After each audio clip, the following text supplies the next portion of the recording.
Kaip greitai pasikelti energiją? Pavyzdžiui, kai reikia vairuoti naktį ir labai migdo, kai sakysim, galbūt reikia kažkokius darbus dirbti, kai jau visiškai neturim jėgų, protinius, psichinius darbus. Tai apie priežastis nekalbėsiu. Priežastys tai yra visas gyvenimo būdas.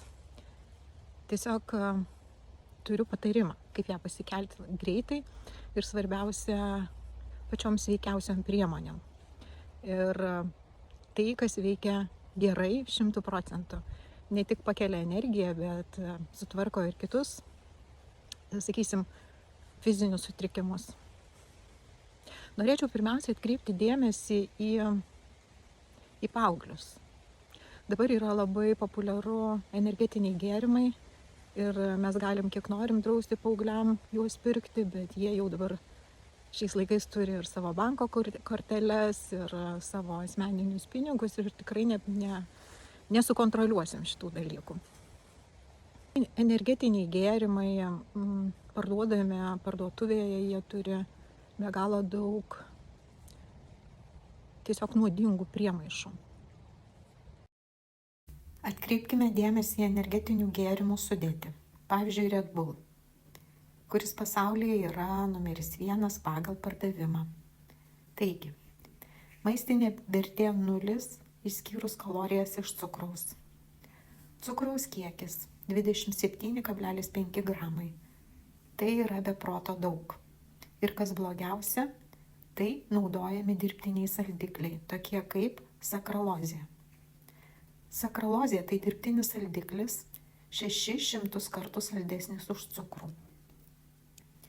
Vis daugiau mokslinių tyrimų rodo, kad ilgalaikis vartojimas gali turėti neigiamą poveikį organizmui. Taigi, sakralozės neigiamas poveikis.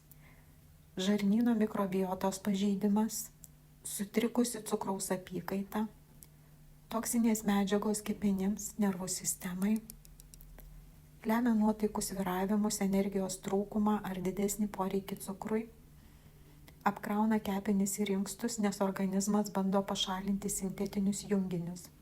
Sudėtyje pažymėti kofeinas, taurinas, B grupės vitaminai yra sintetiniai. Kodėl dirbtinis kofeinas yra blogai? Sintetinis kofeinas, lyginant su natūraliu, neturi natūralios amino rūgšties L-teanino.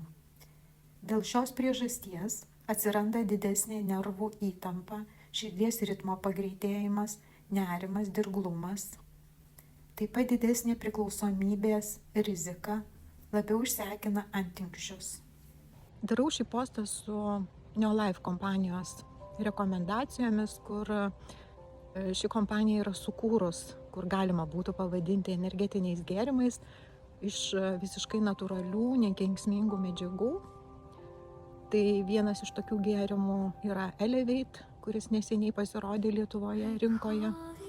Ir taip pat vertėtų paminėti taip pat Neolife kompanijos produktą, apie kurį aš jau labai dažnai kalbu. Tai Neolife arbata, žolelių gėrimas. Kaip alternatyvą energingumui pakelti, rekomenduočiau maisto papildą Neolife Elevate. Pakelia energingumą natūraliai, be staigių šuolių, nerimo ar streso, gerina kraujotaką, ypač smegenų, dėl to pagerėja regėjimas, dėmesio koncentracija. Sumažėja akių įtampa ir nuovargis, ypač jei regėjimas blogėjo dėl streso ar kraujotakos sutrikimų. Privalumai. Kofeinas, L-teaninas, amino rūgštys, vitaminai C, B, D, viskas natūralia forma. Be glitimo, dirbtinių dažiklių, saldiklių. Natūralus augalinis saldiklis stevija, kuris neturi kalorijų ir netgi gali palaikyti normalų cukraus lygį kraujyje. Įdedu nuorodą, kur galima įsigyti šių produktų ar galbūt gauti asmeninės rekomendacijas, patarimus, įžvalgas.